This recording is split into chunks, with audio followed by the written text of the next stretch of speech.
following is an RETV special report.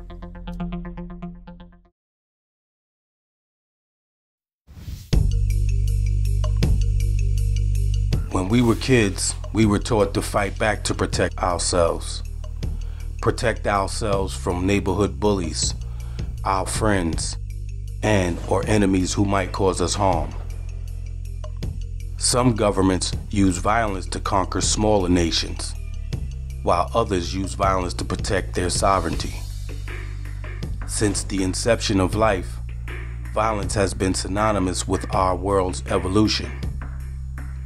Gandhi and Martin Luther King used nonviolence as a weapon, but other philosophers and leaders called self-defense by any means necessary, not only logical, but intelligent.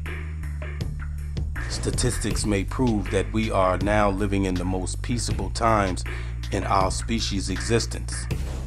And judging by our tumultuous past, that may be true. But has the clock reset?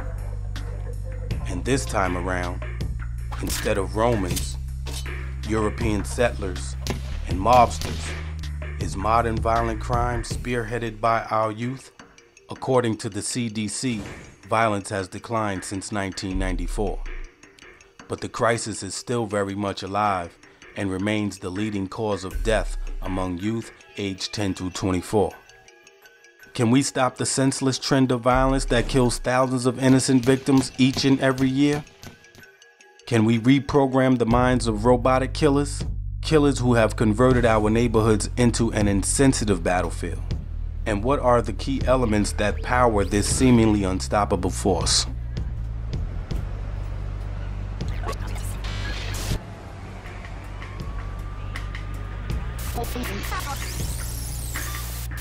Good evening.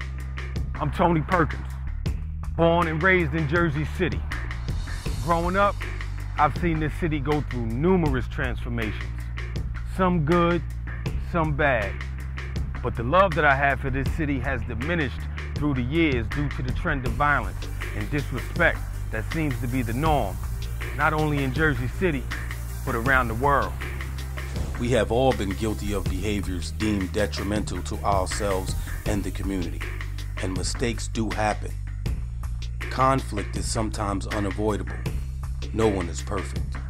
I try to identify warning signs to somehow pinpoint how we lost more peaceful times and graduated to absolute madness.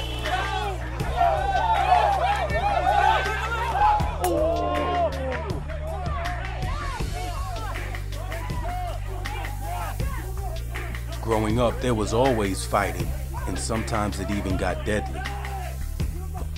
But those were few and far between. The strong family structure of those days would come into effect, resolving differences and bringing forth normalcy.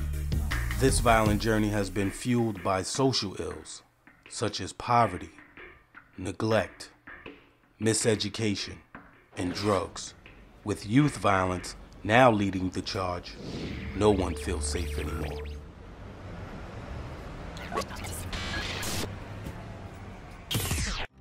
If you store your guns properly, I'll feel safer when I'm playing outside. Safer when walking home. I won't have to tell so many family members. I'm sorry. I won't hear as many scary stories. And I won't have to tell my kids. This isn't a drill. Please. please. Do it for us. Your family, friends, and neighbors are all counting on you. Never let your gun get into the wrong hands. Remember, always, lock it up. Visit ncpc.org. RETV has taken a powerful first step. We have used our own resources and hundreds of manpower hours to produce the pilot episode, Youth Violence. We ask that after viewing this program, please visit our GoFundMe page and donate whatever you can as often as you can. Share this information with all of your friends.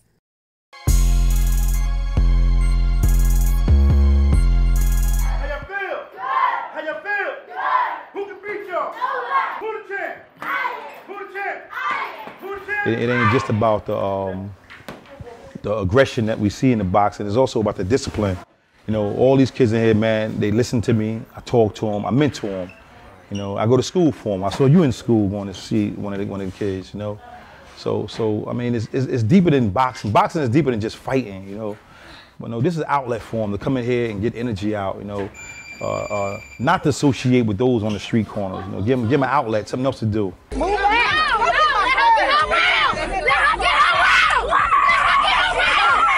Violence has always been the center of controversy when it comes to our youth. How should they be exposed, and what should we teach them about it? Everything is taught, and violence is no exception. Parental discipline could very well be the first introduction of violence to our youth. From the simple hand spanking, to the switch, the belt, or even the dreaded extension cord. And here's something that's unpopular, especially among black people: stop beating the hell out of your kids. I know y'all don't want to hear that, but we got to talk about it. If you hit a child to solve a problem, that's how a child learns, and they learn it well, and then it becomes part of their immediate. So that's why sometimes it's not really a thought process. The thought is they learn it so much over time since they're so young. Discipline in us was a priority. You know, I'm talking about you disobey your parents, you got a little whipping or punishment, or you did bad in school, you got a little whipping or punishment, and it was okay. Because that made us 60s and 70s babies the men that we are today. We believe in belt first, foot first, fist first. And people say, hey, it didn't hurt me. The jury is still out on that. In some cases, you can use nonviolence to avoid dangerous conflict. But in other cases, your ability to protect yourself could be the difference between life and death. People think that they need to take justice, you know, exact justice in their own behalf. So if someone attacks one of their family members or friends, then they feel like they need to retaliate. And that leads to a cycle of violence of people cross-retaliating. Someone gets shot, and then that person's friends and family will then, or that person themselves will go after the person who shot them. What got you into boxing? Every day when I was at school, people started bothering me. And I was trying to stop, telling them to stop, but they wouldn't stop bothering me every day. Like, I would get bullied, I would get pushed around, and I was getting sick and tired. So I'm like, I had to call home and tell my parents about it, so they was like, I have to get self-defense. But I started karate, but that didn't work for me. But then my father said, let's sign up for boxing. But can teaching our children to protect themselves perpetuate the cycle of violence? School systems are breeding grounds for conflict among youth. For centuries, we have been forced to face the bully who lives for making your time on earth a living hell. Students have to know that when they are in the class with other students, that they have to be concerned about how the other student's feeling. They have to learn how to take turns. They can't be first all the time. So in order to do that, those skills you have to practice. You know, you're not born with knowing how to feel about things. You're not born with making, you know, the best decisions depending on what the circumstances are. So these are things that even have to be taught. I mean, how to play is a skill. You know, how to share, it's a skill. Sacrifice, gratification, it's a skill.